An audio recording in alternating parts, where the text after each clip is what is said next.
Scotty B.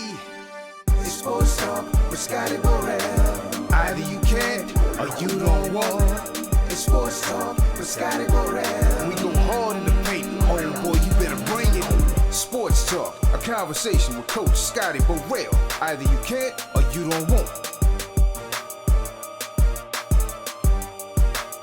Now, here's your host, Coach Scotty Burrell. Hey, welcome to Sports Talk with me, Scotty Burrell. Either you can't or you don't want. Man, we have a prestigious coach I call here in the business from the Acadiana area, now moved on to Baton Rouge Community College.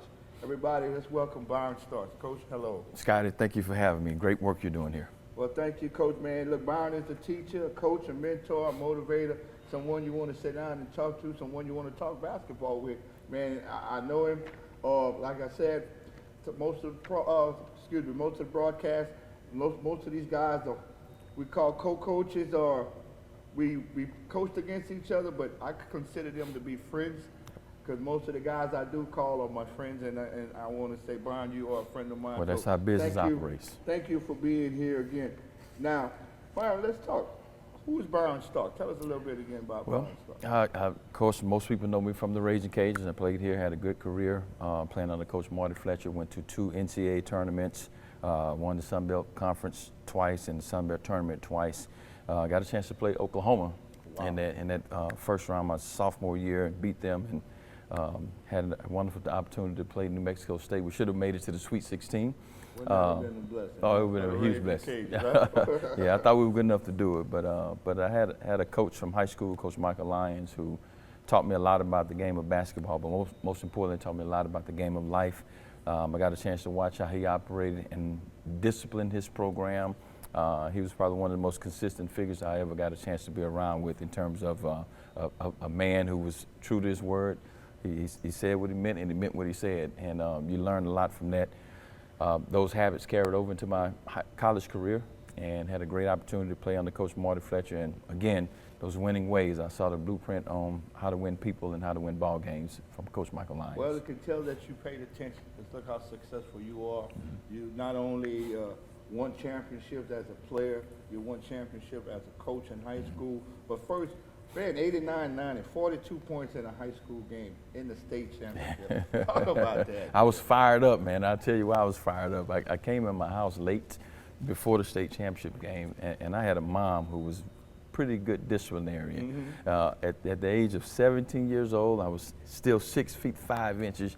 She gave me a spanking like never before. Well, right? That's old school, man. Oh, yeah. Because today they don't get that. I know a lot of parents, work nights and single parents, but yeah, the spankings you don't hear about. Oh, you don't hear too much of that. And, but she was just sending me a message, and she saw something in me that I probably didn't see it myself. I understood it, but she made me understand it a little bit more. I bet you did.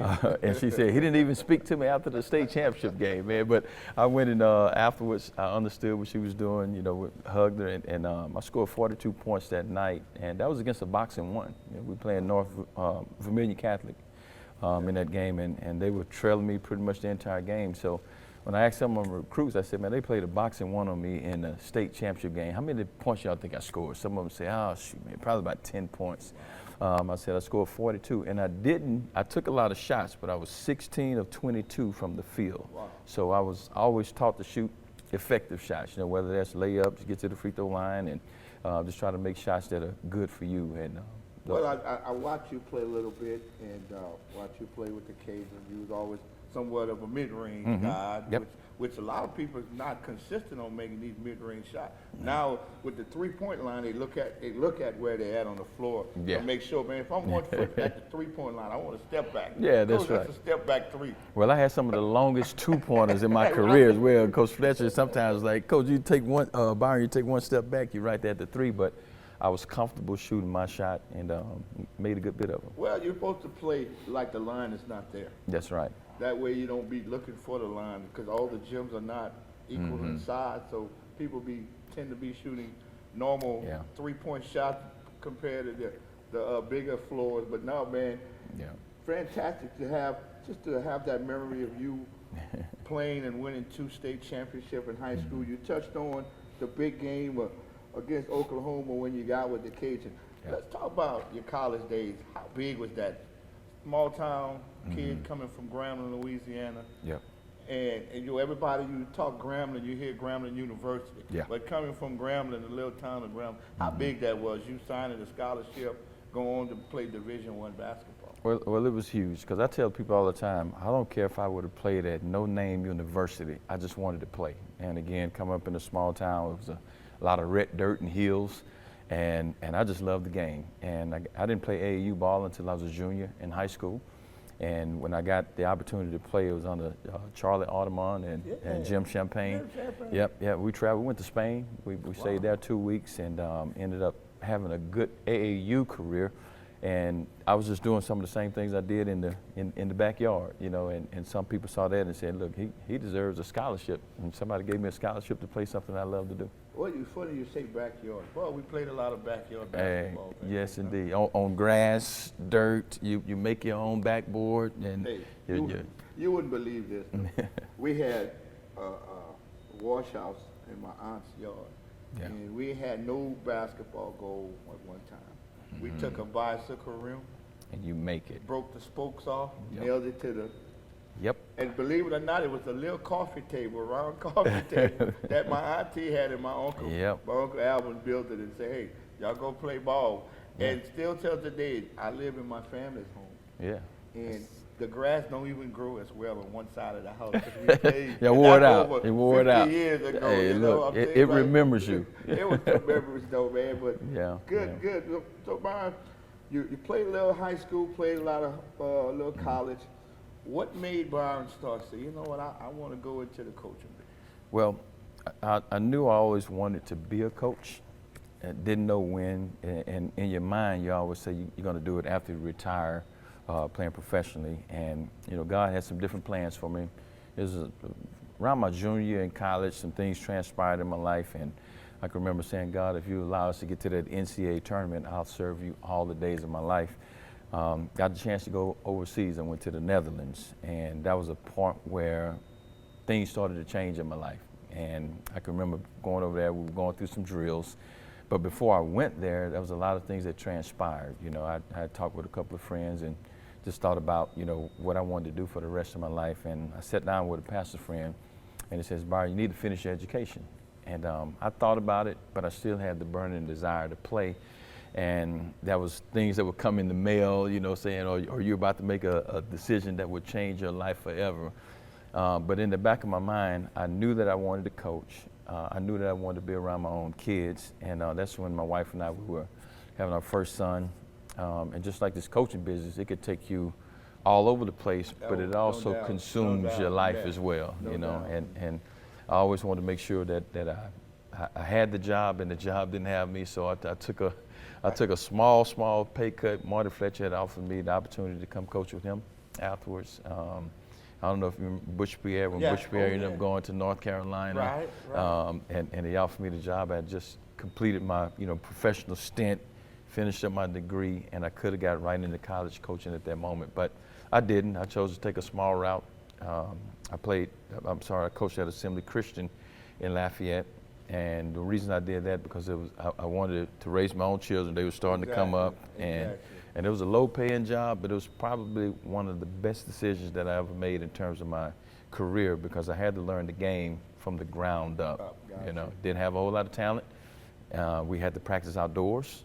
There was some cases where we just, you know, before the game, we had to go out and, you know, go through our plays on concrete outside, depending on the weather. And but it taught me a lot. Wow, see, people need to hear these type of stories because I say it all the time. They come in the gym on game night, they see inside the line like, "Oh, coach, you know, you've been to that, coach. You should have went, you should have come." But they don't see what you built coming into the gym before that, the practices and picking up the kids and dropping them off. Still doing that. Still all right. And you're in college. Junior college. You're the dad, you're the parent, you're the uncle. I mean, Yep. a lot of times I've been through that, doing coaching AAU. So, Byron, did you play a little professional ball and when? I did. So I played in the USBL with the Memphis Fire. Had a pretty decent stint with that, and then that's when I decided to go to the Netherlands That was very brief, and that's the point where I said I was making the transition in what I really wanted to do with my life, because I feel like this is more of a calling, and it's not a job for me. It is a, you know, and after I decided to short circuit that career, you know, I could have played, you know, could have continued to play professionally, but we were in the practice, and that was another American guy that was there with me, and we were going through our drills. And, you know, before we even started the drills, I'm saying, God, I don't care if I have to break a leg, you give me one sign, I'm out of here, right? So we're going through some drills, and we do a little backdoor cut. Guy throws me the lob, I catch the ball, and when I dunk it, I come down, my fingers split to the tendon. Yep, I still have a little numbness in here every now and then as a reminder. So they took me in the back room, and I knew I had to get stitches. And I went and talked to the coach, and I said, look, I don't think I'm supposed to be here. He said, well, what you mean you're not supposed to be here? I said, look, I think I'm supposed to be doing something else. He said, do you need more money, you know, better car, better place to live? I said, no, it's not about that. I think I need to pursue what I feel God is calling me to do. And that guy didn't understand any of that. He was like, what do you mean? So faith wasn't as strong as yours. Well, not at that time too. I was such a young guy, and again, I could have pursued it. My wife was behind me pursuing it, and I just felt like this was the time. Now, it was the most difficult decision I made. A lot of sleepless nights, because doing something you've been doing for so long on the dirt, in the grass, it's and hard then now to walk away from the game. It is. It's hard. It is. But you know, just working with the young men I'm working with now, you have to help them answer what's next. Right. You know, so I had to face the music myself and understood what was next for me, because it's so much bigger than basketball. And the game rewarded me. I gave my heart and effort into it, and I still do it on the coaching side.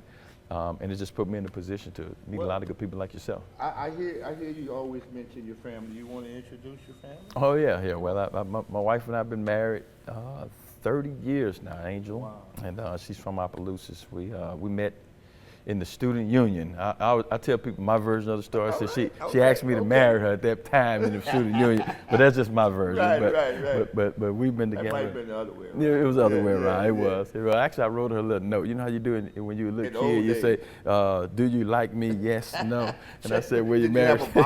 Yeah, she checked the box. So I checked the box, she checked the box, and here we are 30 years later, we're still married.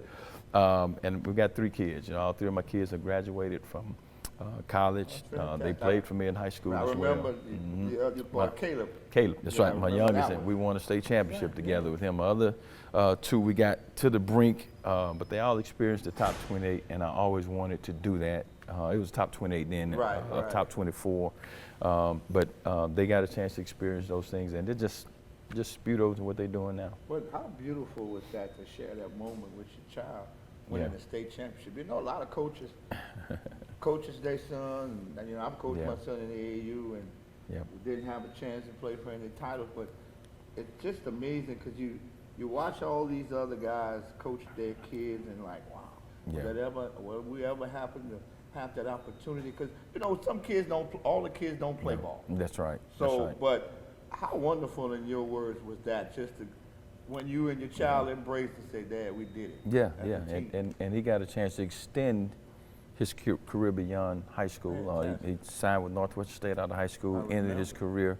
at Tarleton State. You know, again, graduated, had a good experience, and now, in his case, in Caleb's case, he's started his own business. Oh, you know, man, you so gotta be a proud father. Oh yeah. Well, hats off to you, man. Yeah. Hats off to you and your wife and the kids. Fantastic. So, Byron, we're gonna keep moving forward. First, I want to thank my sponsors right quick before we keep rolling. I want to thank Dane Green and Piggly Wiggly. I keep pointing because he took the stores right behind me. And T. Coach Shaw, and here in Cecilia. I want to thank Coach C Driving Academy, driving you to a wonderful, teaching you how to drive into a wonderful experience of driving at 337-962-4642. I want to thank Floyd Poche, the most historical restaurant and meat market in Acadiana. That's right. And Ball Big Dave used to love that No, place. man, I did too. And I want to thank my guy Ryan at Rytech for sponsoring us. Also, Ryan is the screen printing guy here in St. Martin Parish who does all the screen Is printing. that Rytech? Rytech. Yeah, we'll That's tell it. Rytech I said hello. Hey, He's man, a great, Byron, great friend of see, mine. Everybody knows you, Ryan, so I want to thank you also. You can call Ryan at 337-394-1020. Now back to our guest, Byron. Man, Byron, so much to talk about. I got so many accolades in here. It's getting heavy and heavy, but you know what? You earn that. You bust your tail, because people don't realize coming from little small towns back then, and nobody got recognition. You started the foundation for your little town. A lot of kids don't realize that. If you had to sit there, which you probably done said a million times, what would you tell an upcoming athlete that want to be a college player, that want to be a college graduate?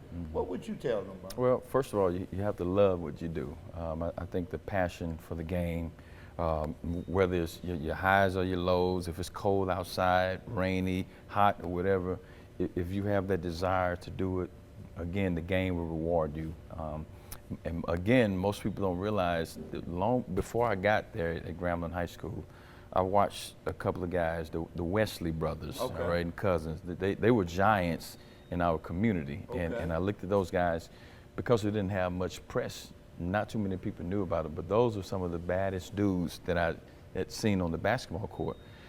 Now, my high school, we had over 47 Division I players come out of that school. More notably, you had Paul Millsap, just retired from the NBA. Gerald Honeycutt, who was our first McDonald's All-American. We won a state championship together. We had, of course, myself. Mike.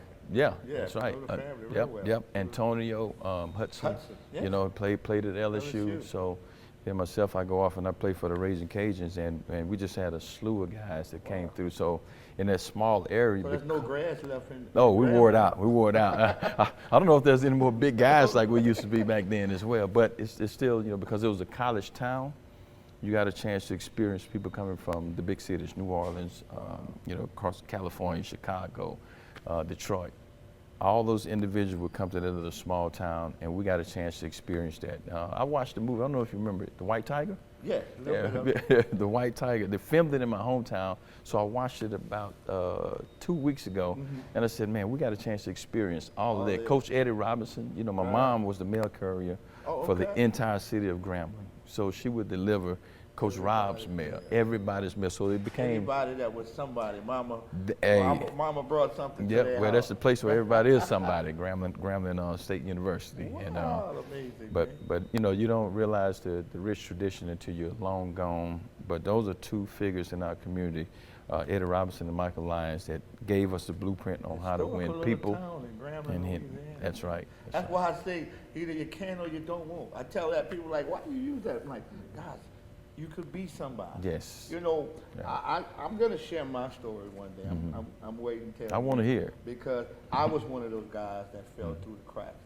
Had college opportunities, played coming from Brobridge, but I was a father early in high school, and people might say, wow, it's amazing. I married my high school sweetheart. Yeah, that is amazing. That is raised awesome. my 3 kids, and you know, we were young. We had our ups and downs, but we're still together today. After over 40 years, man. But isn't that what the game teaches you? Because you're gonna have fourth quarter moments, last second shots. It's the same thing in life, and it just prepares you for it. That's a fine way of putting it, man. I tell her that we're in overtime right now. I think I'm moving towards overtime too, man. This second overtime. We're in overtime. So, Byron, you started off coaching a little bit.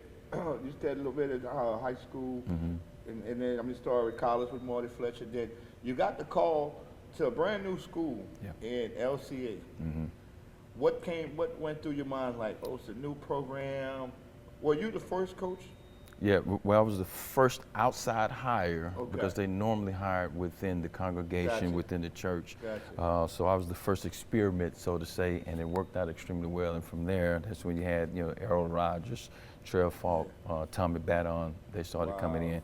But it was a great fit. It was great timing in terms of what they wanted to do with their program.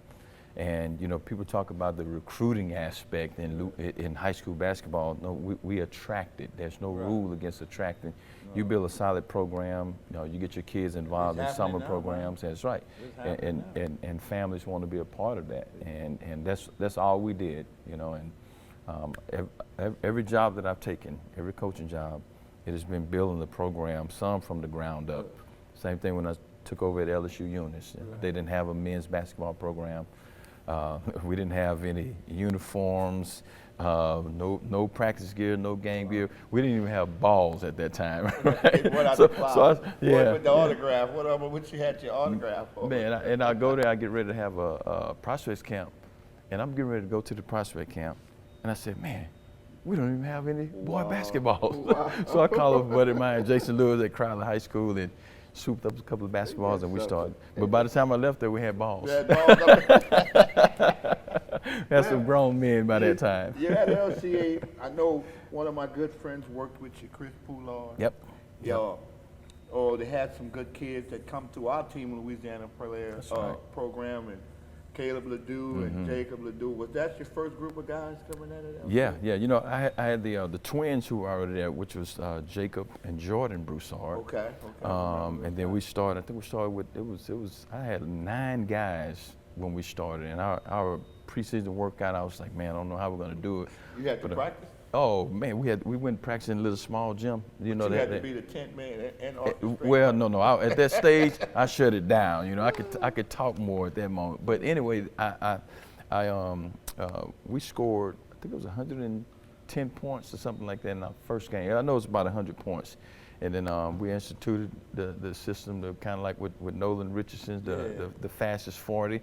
And from there, again, Jacob, Caleb Ledoux, joined our program, and it just started to excel. And both of those guys are playing professional ball right now. I know. That's amazing, man. And I met them through Chris Poulard and through y'all program, and I'm actually taking these guys on some AAU trips to compete in the national events and wonderful. And I like that, Byron. That gives me joy. I tell a lot of these kids and a lot of people, man, I've been blessed to coach and be around some fantastic players and fantastic people such as you and Coach Poulard, Mr. Dave Thibodeau, James Rick. We can go on and on. That's what's going to make this show so special and unique when all my friends come back to say, hey, Coach. Yeah. You know, just the lives you've been able to touch in the process, you know, and you can help a guy come from small community like this and go and experience something big at whether it's a Division I institution, NAIA, the levels. Sometimes to me it doesn't matter. Can you go and have a great experience? Can you go make an impact where your feet touch the ground? And as I mentioned earlier, it didn't matter if it was no-name university. I was there. I was ready to make an impact, and that's the same thing I try to teach my kids. All you want your players to do is be a successful person in any community that you reside in. That's right. That's right. You know, your reputation is gonna carry on for their kids and their families. So you cannot say, hey, I wasn't with someone that put me in the right position to succeed if I paid attention, especially if you have good parents, because it starts with the parents. Oh yeah, it's no doubt. I mean, I can't mold something. I can't mold a rock into anything.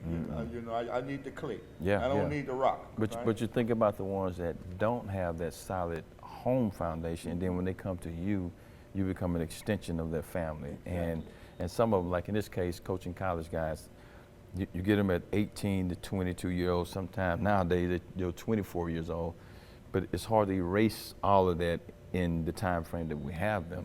But through consistency, showing genuine care and concern, because the business now is so transactional. It's what can you do for me, and now with the NIL, but we still try to teach old school principles. You know, that NIL is something, huh? It has transformed the game, and it can be used for good or bad. The ones who really use it for good, for example, if somebody doesn't have a full scholarship and it doesn't cover their entire living expenses, tuition or whatever, you can put the money towards that, and some of them have even, you know, purchased their family some homes, you know, or invested that money. If you're going to do it that way, I might take a hit on this, but I'm not a fan of the NIL deal because to me, it spoils a young person, and it takes away from the big picture. The big picture is getting that degree, because the air will come out the ball. You won't play this forever. That's right. And you don't want a kid who start off financially situated at 19 when he's 25. Have to go start all over from the ground up. That's right. Because what good is money in the hand of a fool if it desires no wisdom? Like if you don't invest it, spend it well, but you get it and it's consistently, you know, think having it's a good never gonna time. end. See, they think it's never going to end. I got it today. They're going to want me tomorrow. That's I'm going to right. get bigger tomorrow. I'm going to get bigger the next day. And Doesn't so operate forth. that way. And then when it don't happen, you're sitting there looking at yourself like, what Yeah. am I going to do? Yeah. Where I'm going to Yeah. work? 'Cause I don't mean to bash a lot of guys. I used to tell my kids at practice, I don't want to go to the local grocery store and see you bagging groceries at 25. But it's That's not a right. criticism. No, that's but right, at least that's you're right. working and you're doing something. But if you take advantage Of of the what we're trying to opportunities. give you here, Yeah. you can move on to the next. Because as we go on to further episodes, people will see that, man, I've been around a lot of young men, successful young women. I got one guy who's about to become a doctor, and he stays in touch with me, Kevin Hardy, yeah. out of See, Lake that's- Charles. yep, So yep, just yep. hearing these stories, man, listen, there's going to be a lot of stories that's going to Yeah. come through Sports Talk people. We're going to cry some. Oh yeah, that's gonna right, man. cry. But you're gonna laugh a whole lot too. That's you know, what we and wanna just do. gonna inspire people. In So, the Byron, process. LSUE gives you a call after you done became a historical giant at LCA. You won some state titles, put some kids through Division I basketball. Yeah. Was that, in your opinion, you had exhausted all your resources here in high school? Let's try the college level. Yeah, well, you know, everything in life is timing. And if we go back, and I told you I wanted to raise my kids, that was my youngest son. He had graduated Okay. from high school already, so I felt like it was the perfect time to jump in on the college side. My wife was 100% behind it. I felt like it was the perfect time. And then Tony Robichaux, baseball coach there with the Raging Cajuns, he was kind of like my mentor. We would talk, and he said, Byron, you just work while you wait. And the opportunity came up, and I saw it on the news. And so I called Coach Robichaux and said, hey, do you know anything about the job at LSU Unit? She said, give me a minute, I'm gonna make a phone call and I'll call you back. And that's pretty much how that opportunity happened, because it's our athletic director at LSU Unis, of course, it's a big baseball guy, Jeff Willis, and he and Coach Robichaux were very good friends. Of course, they shared the same vision with baseball and, Yeah, because and with players. a lot of UL guys came from That's LSU. right, Yeah. that's right, that's Right. right. So it's a relationship business, and It is. that's kind of how it took off from there. And you know, I enjoyed the experience. Well, you did a great job. You actually had one of my kids from That's Cecilia right. High School, That's Joshua right. Fonte. That's right. And That's right. I've watched you grow as a coach, Mm-hmm. watched the accomplishments you accomplished at LSUE. Yeah. You had some great players. I had the pleasure of watching one of your guys in the SWAC. Yeah, that's right, Jonathan Cece. Cece. Yep. And I'm like, outstanding job. that's Byron's guy. He's Yeah. at Texas Southern. Yep. And it was just amazing watching that man, the young man. You did a great job with him. I know he Well. put in all the hard work. Oh yeah, he did. We just provide the platform. There you know, go. again, he texted me the other day. He signed his first professional contract, so now he's going to be playing professional ball, whether that's overseas or here in the United States. Those are good stories of Good guys, feel-good because his story wasn't a straight path. Now, you know, he went to the prep school, things didn't go extremely well, and I happened to catch him over the Christmas break and say, look, because I wanted to sign him out of high school, and then he says, reluctantly, now he was kind of nervous about signing to come. I said, listen, man, relax, it's going to be good.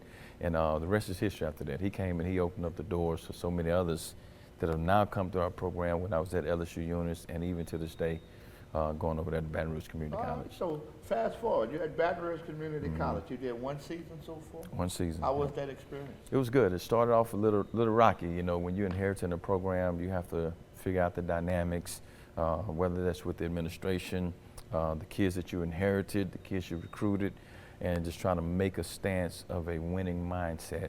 And when I took the job, I knew it was going to be a challenge because the dynamics are a little different. You know, you don't have on-campus living, although we have campus living. Okay. So we have a apartment complex that the first thing I wanted to do was find one location where they Where you all put all the can, kids that's right, together. where they all can be together. Baton Rouge is not small to have them spread out. That's right. That's Yeah. right. And we solidified that. I got an awesome AD, Brock Cantrell, who has a heart and a vision for the program there. And you know, we have catered meals that come in. We've connected with some partners locally from all those aspects. And we just want to make Louisiana Junior College basketball relevant, not just in our state, but within our region and within the country. And we started that. You know, I went to the NABC convention out in Phoenix this past week, and they honored us, BRCC, amongst all of the top schools across the country. Man, You know, listen, oh, man, well, they tell you what you're doing. The hard work pays off, man. well, it's a part of the process, you know, There you and that was a good message from my high school coach. He said, make sure you understand what you're doing and run this thing like a business. It's just not like a program, but you need to meet people. You need to let your program be relevant. You need to make sure that you're getting out, you know, shaking hands and rubbing elbows with the who's who in college basketball. And but that was one of the good things for our institution this past week, that it got recognition on a national scale. You know, I mean, you've got some of the South Florida, Appalachian State, every major conference was there. Oh man, that's something to you. So how was that first season in your opinion, and Well, how was you guys in your? Well, you know, we won the conference. Okay. Not only that, we went on the road and we beat Copiah Lincoln in the first round. Lost to Jones in the second round, which ended up losing by 8 points. They go on and they win the regional, and they go to the NJCA national tournament. So from there, it gave our guys, our administration, a vision that, hey, if we do get the right people in, we do the right thing, we can make this thing extremely well. Wow, man, congratulations. That shows all the hard work that you put in, not only as a coach and as a mentor. I got something here I want to read that you got from the winningest coach in UL history, Burl Shipley, man. That's amazing. You see, he have personally followed you from AAU days and your collegiate career.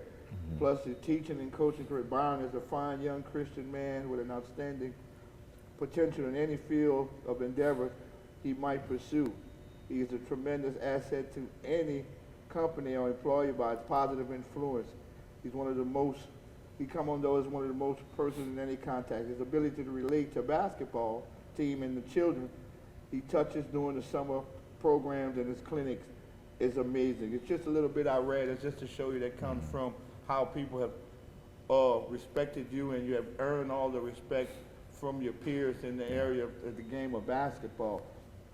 I want to say personally thank you for being a guest on Sports Talk, and it's amazing to have you as a friend, and I hope we continue to be friends throughout that. I want to wish you the best of luck. Well, thank you. In your coaching career. I hope you have a great season. If we could do anything here for you at Sports Talk, we'll be willing to do that for you. And man, if you had to look in the camera and tell any of these upcoming athletes, male or female, and maybe the parents too, give them a little word of encouragement and little words of wisdom before you go. I would just say the people within your community, like Scotty Burrell, your staff here at the school, stay connected with good people, because people talk. You always want to leave a good impression. You never want to leave this institution with a bad name. And I think that's important because it serves you years and years down the line. And make sure that you just thank people. Thank your family, thank the people that's a part of your life. And at the end of all that, you know that you're going to have success. Well, thank you, man. This has been another episode of Sports Talk. We want to thank our sponsors. Once again, Rytech, screen printing in St. Warrenville, 337-394-1020. We want to thank Coach C Driving Academy in Breaux Bridge, teaching you how to drive in a new experience, wonderful experience at 337-962-4642. We want to thank Dane Green and Piggly Wiggly here in Cecilia, and Tico Sean. Man, Tico Sean is one of them old type stores. If you can't find it nowhere, I bet you he got it in there somewhere. I want to tell. Everything. And we want to thank Floyd Poche, one of the most historical meat market and restaurant in Acadiana, and one of Big Dave Thibodeau's favorite. I always mention Dave because Dave's been a mentor to me in my heart. I started AAU with Dave Thibodeau. He's just like you said, the networking and all the experience I accumulated with Dave going on these AAU trips and going to these different places, these different coaches. I coached in there. ABCD camp. Amazing. Amazing. That's where your future NBA players come out. When these guys came out the locker room, I was like, oh, they're high school kids. Grown men at that stage. DeAndre Jordan was 7'1". Yes. I was like, wow. But hey, this has been another edition of Sports Talk with me, Scotty Burrell. Either you can't or you don't want. With BRCC head basketball coach, Byron Stark. Byron, thank you again. Thank you. Scotty B. It's sports talk with Scotty Burrell. Either you can't or you don't want. It's sports talk with Scotty Burrell. We go hard in the paint. Oh boy, you better bring it. Sports talk, a conversation with Coach Scotty Burrell. Either you can't or you don't want.